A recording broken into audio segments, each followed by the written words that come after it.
And now it's time for Guerilla Roundup. They'll let you know what happened overnight when things transpire you whilst you sleep. Right there in the loop you keep. Welcome to the Guerilla Roundup of day 2 of the 4th Ashes Test from Old Trafford. I'm delighted today to be joined by the master of the rotors, the ecclesiastical leader of guerrilla cricket, Tony Bishop. Welcome, Tony. Hello, master of the rules. Isn't that actually a formal title of something to do in the royal household? Yeah, you probably are. You know, you get the bread and butter. Who knows? Okay. So I'll start off giving you the scorecard. Australia started today at 299 for 8. Pat Cummins was out off the first ball of the day for 1, and we thought that they were all out for 300 when Hazelwood was given out after one more run, but it turned out to be a no ball from Wokes. We had to wait a little longer before Australia all out for 317 from 90.2 overs. And Chris Wokes finished with 5 for 62, which was well deserved, and Jimmy Anderson got that 1 wicket for 51 runs. So it was pleasing to see that it at least got 1 wicket after all his hard work. England then started to bat, and while Ben Duckett was out very early for 1, the other batsmen dismissed today were Moeen Ali for 54, Zach Crawley for a magnificent 189, Joe Root bowled by an appalling grubber from Hazelwood. It was just impossible. Sort of thing you find on a park pitch. Yeah. So he was out for 84. But at stumps, Harry Brook was on 14 not out from 41 balls, which was surprising. Stokes was on 24 from 37 balls. And England were 384 for 4, which gives them a lead of 67 runs. They made that from 72 overs at 5.3 and over, which was particularly fast in the afternoon session. Slowed down a bit after the last 2 wickets of Root and Crawley. The Australian bowling wasn't much to write home about, to be honest. Stark got 2 for 74, Hazelwood 1 for 62, Cameron Green got 1 for 40, Cummings none for 93, Head none for 48, Mitchell Marsh none for 57, and Marnus Labuschagne bowled the last over of the day for 3 runs. So that's where we are at the end of the day. England leading by 67 runs with 6 first innings wickets in hand, but the weather is looming, and it's going to be interesting to see where things go from here. But before we get on to tomorrow, how did you see today and your highlights for it, Tony? Well, I mean, it was just an extraordinary day's cricket. Just checking while Hendo is dismantling half the studio. It was an extraordinary day's cricket. It was just phenomenal. Just phenomenal. I mean, it's been nip and tuck all Test matches. You know, England arguably shouldn't have lost at Edgbaston. They dropped catches, but they were all close sessions, and it was a narrow result. At Lords, England threw wickets away. It was close, and they ended up losing. But it was, you know, that fantastic knock from Stokes.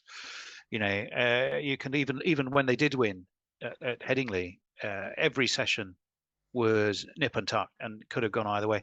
One of the extraordinary things about today was just that this was comprehensively and without any question whatsoever one team's day over another. Yes. And I genuinely, I'm not sure. There have been many days you could say that about, certainly not to this comprehensive level. No. I mean, all of the talk was about England needing to put on runs quickly, as you mentioned, the weather, and that's still a consideration. But if you look at the way that they played, you know, they rattled off, what was it, 384 runs in 72 overs. The overnight lead 67. The interesting thing to me was that it wasn't all they played the conditions as well as they played to their philosophy of attack. And that, to me, has been a shift in gear that I've noticed. It's certainly at Headingley, where you had a faster, bouncier pitch. And here at Old Trafford, where there's always been something in it for the bowlers. There's been a bit of bounce. Some of them have kept low. It's required more caution. If you look at Australia's innings, they found ways to give their wickets away. Although Wokes, of course, bowled quite magnificently. They lost the first wicket this morning, with the very first ball. And England just played. They played aggressive cricket, but they played sensible cricket. Joe Root was well set and well in before he started ramping the odd six. And it was a joy to watch. Crawley, he is in it. We all know he's always been a question mark to purists. And the England management has always defended his place in the side by saying, do you know what? He'll get the odd fantastic score, and that's why he's there. Never mind the ones he doesn't get. Today was the one he did get. And it was just what the doctor ordered. Duckett had gone, played at one he could have left. He will come off sometimes, and sometimes he won't. But today, Crawley absolutely delivered quite supremely for England. And Joe Root, it was one of those, look up, oh, he's got to 30. Well, where and how did he manage that? It wasn't electric from it, but then he gathered pace, he gathered impudence as he went and was starting to play some fun shots. It was a shame he got that appalling grubber, because that really kind of ruined it. And then it was down to Moeen Ali. Let's put in a word for Moeen Ali. They all laughed when I said I was going to be a comedian. They're not laughing now. No, they all laughed when everybody said Moeen Ali. They all laugh when Moeen Ali, they said he won't. He's no number 3. He said of himself, it'll be a result if I take a few overs off the ball and, bought a bit of time for the lads further down the order. He went and made a 50. And furthermore, he made it in fine fashion.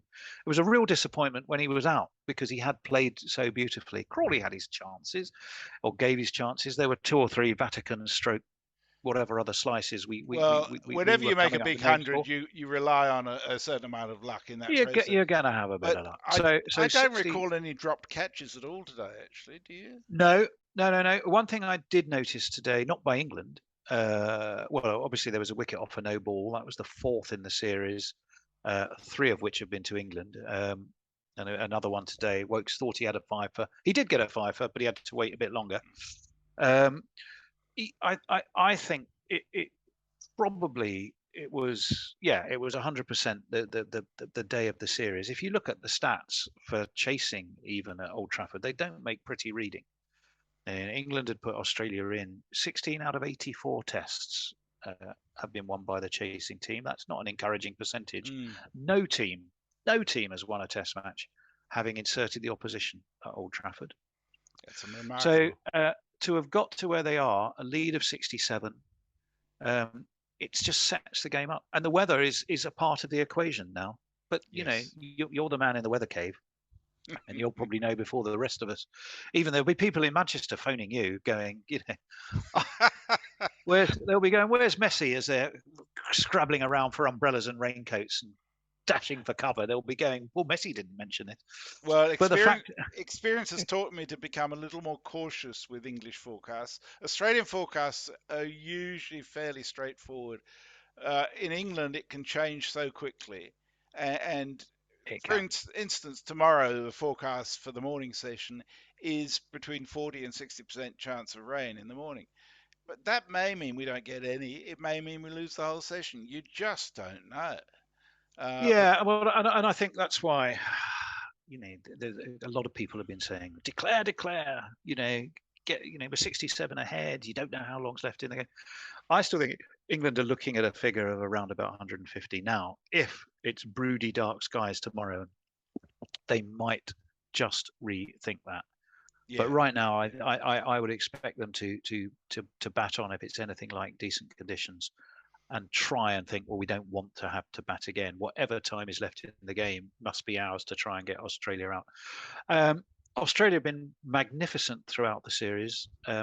Today they did look ragged. There was some double teapots all round the field, particularly amongst Smith and Labuschagne, who just both looked out of sorts. Another injury, Stark went off injured, died, caught the point of his shoulder. we'll wait and see how serious that was. And they genuinely did look a bit today as if they really missed Nathan Lyon. And Yeah, I think well, Pat Cummings misses Nathan Lyon because he doesn't have someone to hold down that end. absolutely. I was going to say, I think the turning point in this series has actually been the injury to Nathan Lyon at Lords. I mean, I know Australia still won that test, and they were quite well placed by the time that he got injured. But it takes that balance away from the attack that they've become so used to over the years. And I think it really hurt them in Edgbaston. Sorry, at Headingley, and Yeah. it's hurting them really badly here. Not to say that I don't think England would have been too threatened by him, but I think they might have been more contained. Well, I Because think they would. You don't play 100 tests consecutively for nothing, do you? In his role, like Jack Leach's had become. Now, I'm not for a moment comparing Leach to Lyon, yeah, but Leach for England was very much playing a similar role and yeah, wasn't necessarily going for many, even if he wasn't taking wickets as it was. He's also taken a few wickets. He's been a player who's come into his own. So, England have lost him. Mark Wood again, I thought bowled well yesterday, probably without as many wickets because Wokes stepped up. Wokes, we know, is a class act in English conditions. absolutely. And England bat not as deep as Australia, and that's another consideration England have got to think about. Australia do bat down to number 10. Yes. And Cummins once again proved that. Stark once again proved that. So how his shoulder is might be of interest just for that reason. Yeah. The way Brooke and Stokes played tonight was so different to the way Crawley and Joe Root had been going that you had a sense they weren't going to give their wicket away. They did want to be there tomorrow, and they wanted to be the ones to make the choice about, well, let's see what the weather's like tomorrow, and we can be the ones there to make the choices about the way we play. Yes. Whereas yes, if we're indeed. already out, Harry, you won't be able to do that. So I thought there was even a bit of a statement of intent to the way they played. They tried to took their ones and twos. They played shots when there were shots to be taken, but then neither of them really did anything foolish. They didn't try and play shots that were get out, high risk getting out shots, and that I think that indicated just that shift in mindset that England have. It's a little bit of maturity overlaid onto the top of the fundamental baseball mentality, I think, and maybe it's come a little bit late, but boy, what a series it is, and how sad it would be if the weather does in the end mean that we don't get a result in this game. But you could not blame the way England have played so far. No, you couldn't. Have to feel a little sympathy for Ben Duckett getting out for one, playing at one, which he could have left. And it was but he doesn't leave. It was a very good ball from Stark. It just moved enough to get that outside edge. And that's going to happen to any opener from time to time. But, and another day, it could have been Duckett walking off with 150 and Zach Crawley who'd gone early, So this England management are incredibly tolerant of failure. It's not like the dark days of the 90s where one bad innings and someone be the next cab off the rank. Well, the other thing that struck me about the England innings today, I think you've touched on it, was that they managed to score fast without playing ridiculous shots. Like we saw when they fell apart at Lords, playing crazy shots. There was no suggestion of that today. There was some short bowling from Australia, but none of the barrage that we've seen before.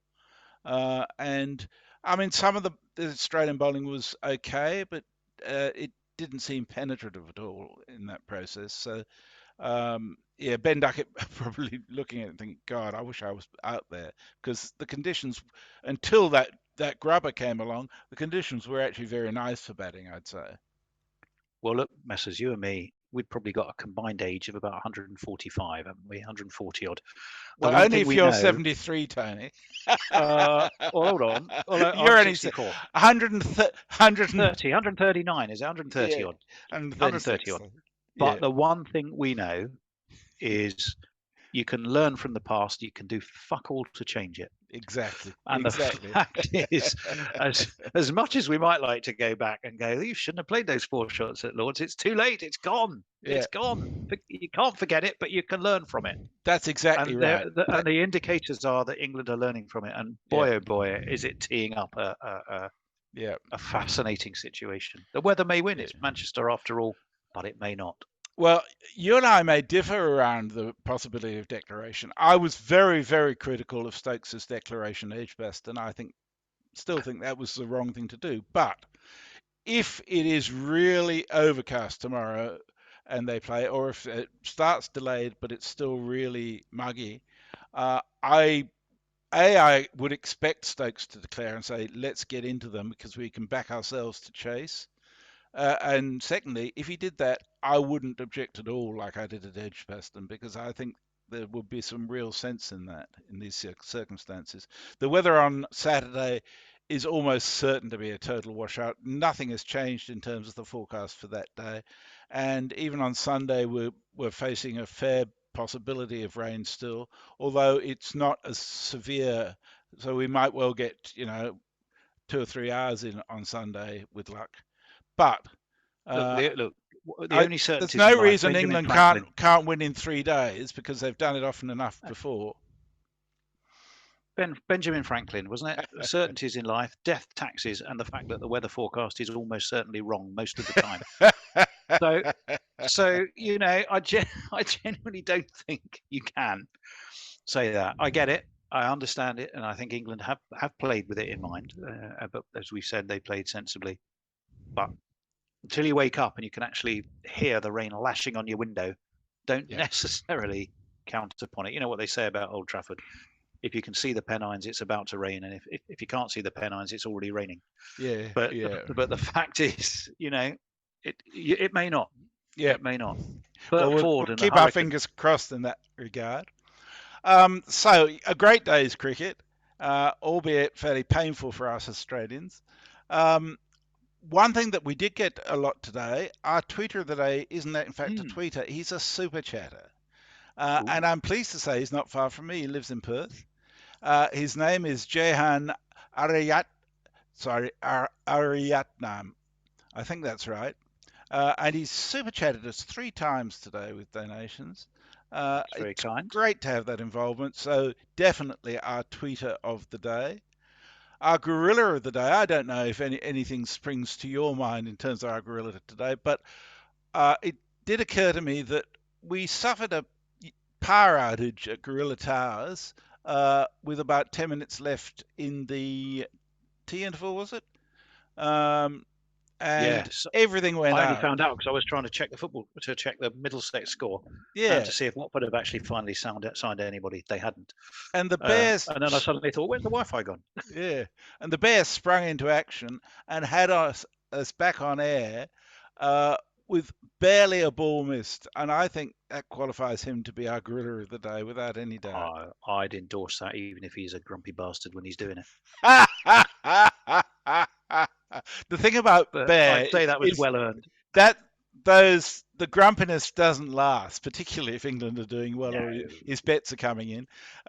He's never one to bear a grudge. He's one of the most gentle and generous people I know, to be honest. Indeed, we'll go along with that. So the Bear and Johan are our champions of the day. And we'll be with you again tomorrow. In the meantime, if you like this, please click the like button below and subscribe if you haven't already. Please feel free to, you're very welcome to leave comments to which we will respond by either on this YouTube video or on Twitter at Guerilla Cricket. And if you are looking for some really decent wine, the wine of today was it the Mowbray Boy today? It was the Mowbray Boy Pinot Noir from the Tamar Valley in Tasmania. Mowbray being Ricky's place of birth and the club he played for. Indeed. Nothing to do with pork pies at all. No, not Melton Mowbray. The Bear nominated it as his favourite. If you'd like some of that, there's a link below this video you can click on which will take you to Pottingwall's wine site, where if you use the code GCAshes2023, you will get a 15% discount. So we hope you'll avail yourself of that. In the meantime, thank you for being with us. We'll be back again with you tomorrow. And thank you very much for being with us tonight, Tony. It's been great fun. Great pleasure as ever. Can't wait till tomorrow. Indeed. Good night, everyone. Good night. And now it's time for